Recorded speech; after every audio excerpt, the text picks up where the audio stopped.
It's the 31st of October 2013, about 11 o'clock GMT, and we're keeping an eye on what Comet Ison is up to.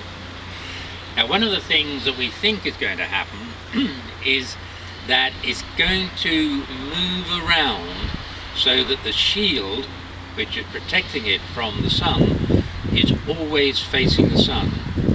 So if you think in terms of this as the comet, so this is one end of the comet where the shield is, it would normally, if I have the sort of center of mass about there, what we would expect the comet to do normally is to come in, and its center of mass would go around the sun like that and then out the other side, so that end is always pointing in the same direction.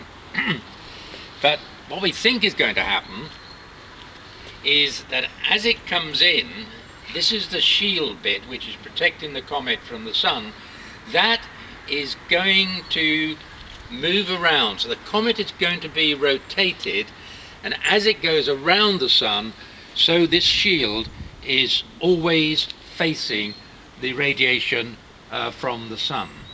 So we think that this is what's going to happen, and what I'm going to show you now is that we think the process is already going on.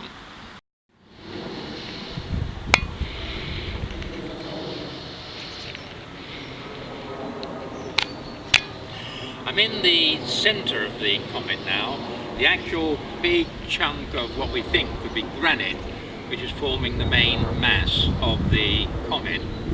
And in the last film, this mass of granite was pointing in this direction. So it was heading in that direction, and the sun was over there as far as the comet was concerned.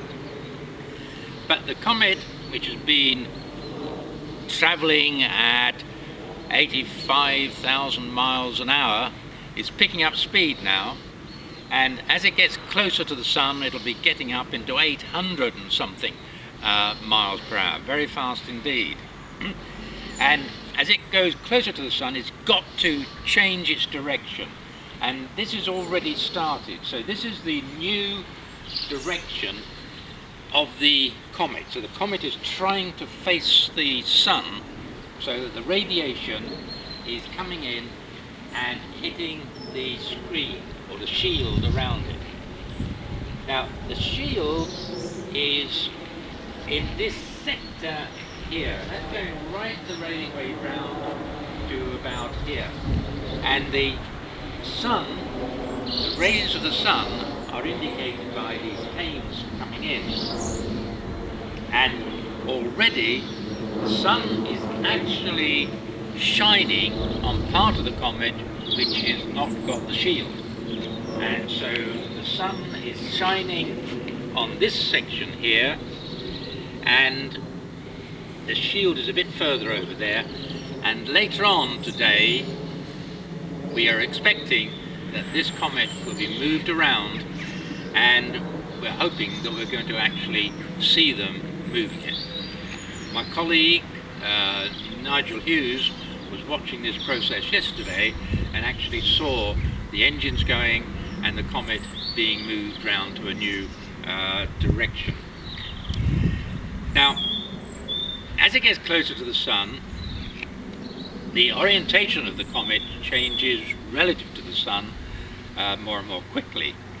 And since this morning, when I first came out this morning, I checked on where the tail was, and the tail was following these canes. So as I came in, I could pick up the water, the carbon dioxide and all the gases, the dusts that were in the tail.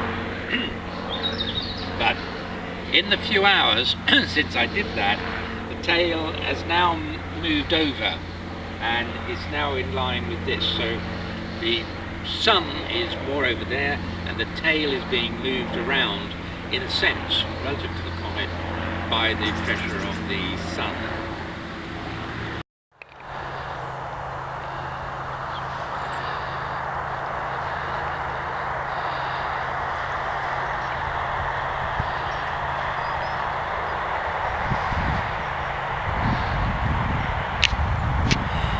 It's still the 31st of October, but we've moved from the confines of my back lawn to the field of a colleague, and here they've actually got the solar system laid out so that in the bit of panning that you've seen Jupiter, you've seen Earth, and importantly the Sun.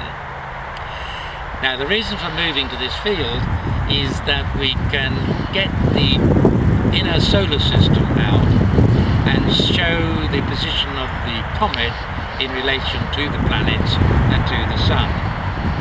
Now there's more than one comet going around the Sun at the moment, and one that we haven't paid any attention to so far is Encke. Now that is a smaller comet, mainly rock and with very little gas coming from it. There's still a little, and it does have a bit of a tail which is mainly composed of particulates, the dust from the comet.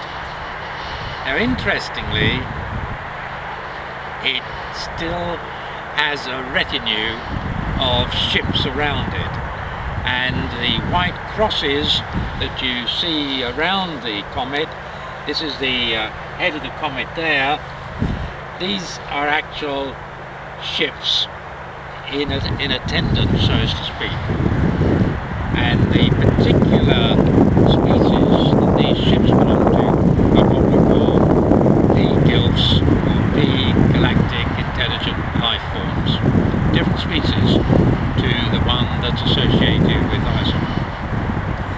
Now, the real comet that we're interested in and what we're going to be following, partly in this field now where we've got much more space, is Ison. And Ison is over here. So my colleague Nigel Hughes has been plotting this out over the past week, and he picked it up when it was a little way from the Sun about a week ago.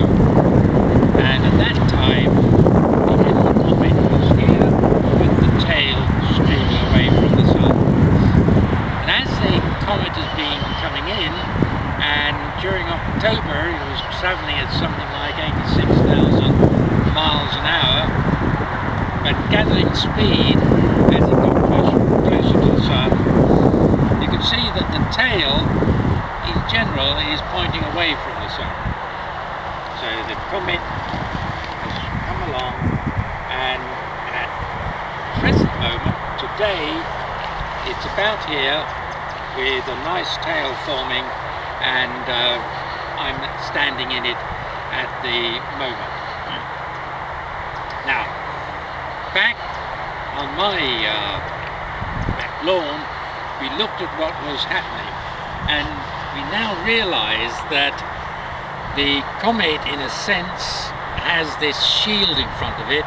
So if this is the actual comet, and I put my hat over it, so to speak, that is the shield which is protecting the comet from the Sun's radiation.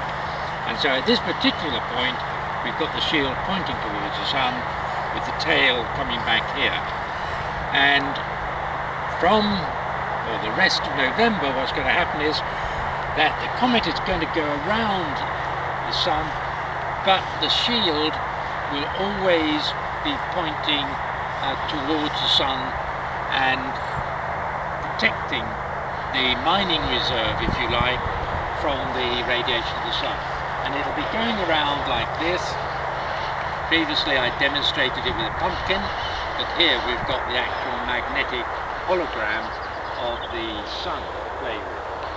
And it's going around, all the shield always pointing at the Sun, and as we come out the other side and the comet is now very close. It's traveling at something like 870 odd miles per hour, very fast indeed, and it gets a sort of slingshot effect, and it comes around, and as it comes out the other side, this is Mercury here, so I'm just passing Mercury, and it'll be coming out the other side with the shield still facing the sun, and the comet will then be going away more or less like this, the shield facing the sun, and off into the distance and passing Earth sometime, I think, in